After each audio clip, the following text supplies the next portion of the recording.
Dengan ketiga figur ini dikatakan dapat diterima dengan baik oleh pasar.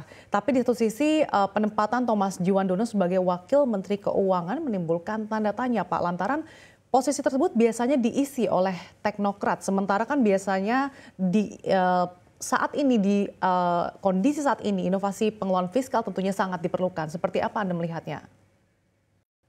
Saya kira begini ya, jadi ini kan spesial, kasus khusus ya, spesial. Jadi memang yang dimasukkan itu harus timnya presiden terpilih. Tidak mungkin dimasukkan Pak Firly jadi Wamen, kan tidak mungkin gitu. Ya Pak ya, karena harus timnya presiden terpilih. Kan maksudnya kan mau magang ini, bukan mengambil keputusan penting gitu ya, tapi mau mendeteksi ya dan mencari informasi yang akurat. Kalau tidak ada orang dalam, tidak mungkin mendapatkan informasi, Pak. Itu pengalaman saya ya. Mungkin bahkan Pak Prabowo sendiri nggak bisa itu mencari kira-kira masalah di dalam perpajakan itu apa. Kalau sekarang dalam hal ini Pak Tommy ya bisa langsung ke pajak, panggil dirjen pajak, panggil direktur apa masalahnya kan gitu ya. Sehingga dia bisa mencatat gitu. Mungkin tidak akan diambil keputusan penting karena kan sudah memasuki istilahnya Pak Firly, tapi sudah masuk injury time kan tidak boleh mengambil kebijakan strategis ya. Tapi minimal beliau mendeteksi problem-problem. Jadi kembali ke pertanyaan Anda, saya kira harus orang dari timnya presiden terpilih. Yang penting kita meminta supaya ketiga wamen tersebut, satu, melepaskan jabatan politiknya, pengurus partai. Yang kedua, kalau punya perusahaan dia harus segera mengundurkan diri. Yang ketiga, harus bekerja full time.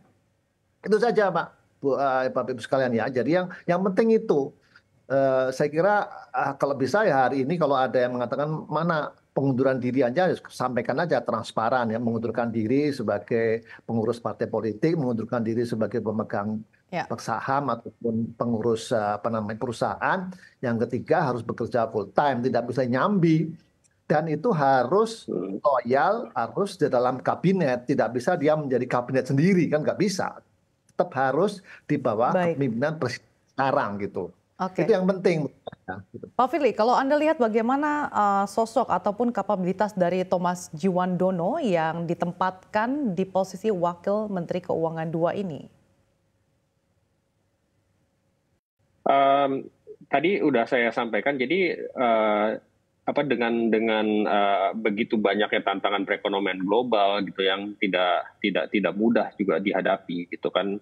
Peranan figur yang disukai oleh pelaku pasar ini akan memberikan sentimen positif gitu kan. Dan kepercayaan baik investor, market, dunia usaha, juga masyarakat gitu loh. Nah, sama seperti yang Pak Anggito sampaikan gitu. Jadi bahwa sentimen positif ini kita lihat daripada stability gitu loh, atau keberlanjutan pemerintahan gitu. Jadi ini hal yang penting gitu dalam sebuah figur gitu. Jadi beliau ini orang yang terdekat gitu pada presiden terpilih, artinya beliau itu memiliki akses langsung gitu kepada Pak Presiden terpilih nanti gitu yang akan dilantik pada Oktober nanti gitu loh. Jadi sehingga dan beliau ini sudah menjabat sebagai wakil menteri gitu walaupun tidak memegang keputusan langsung ya, tidak bisa menghasilkan keputusan langsung, harus melalui Ibu Menteri. Tapi kan paling tidak seperti yang Pak Anggito tadi sampaikan, ini udah masuk ke dalam gerbong, jadi udah magang gitu loh, sudah menjadi bagian daripada kementerian terkait gitu loh. Jadi dan kami melihat ini kehadiran Pak Thomas ini juga dapat diharapkan dapat membantu transisi ini dengan baik dan mulus gitu.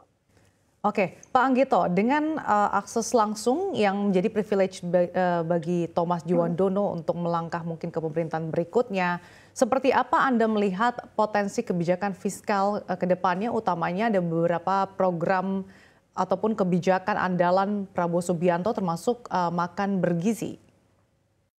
Ya, sekali lagi saya juga mengeko yang disampaikan Pak Firly. Kita jangan berharap 3 Wamen itu akan membuat perubahan ya.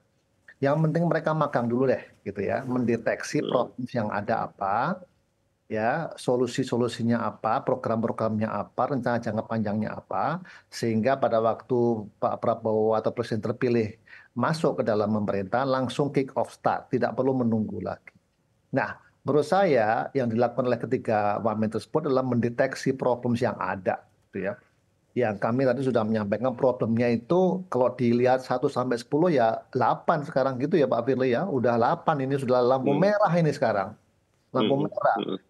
Kayak kurs, kayaknya kok kita ini tenang-tenang aja 16.000. Kok tanya sama pengusaha pasti pada mengeluh itu. Ya kan? Bumpy gitu. Inflasi naik. Ini kayaknya pemerintah sekarang tenang-tenang saja gitu. Menurut saya ini problem yang serius sekali gitu ya. Belum lagi yang asta-cita yang presiden terpilih sudah dengungkan di dalam kampanye itu kan harus mulai bekerja 28 Oktober. Jangan lagi menunda. Itu yang sebetulnya message pentingnya.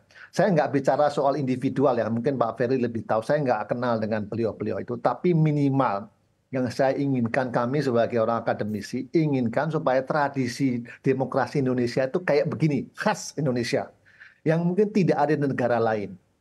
Jadi apa yang dilakukan ini menjadi legacy ya bahwa saya kan pernah ikut di dalam pemerintahan waktu perubahan dari Ibu Mega ke Pak SBY misalnya. Itu nggak ada begini nih, sehingga begitu Pak SBY masuk mulai lagi belajar lagi dari nol gitu. Meskipun beliau pernah di pemerintahan, Pak JK juga pernah di pemerintahan, tapi tetap aja tidak mendapatkan informasi yang cukup. Jadi kita berharap ini tradisi baru dari demokrasi kita, kepemimpinan kita, meskipun programnya berubah, kan asta cita itu nggak ada di programnya Pak pemerintahan Jokowi, yang ada di pemerintahan presiden terpilih. Jadi minimal akan dimulai dan tantangan itu udah di depan mata dan harus segera dikerjakan, tidak perlu menunggu sampai Januari 2025. Oke.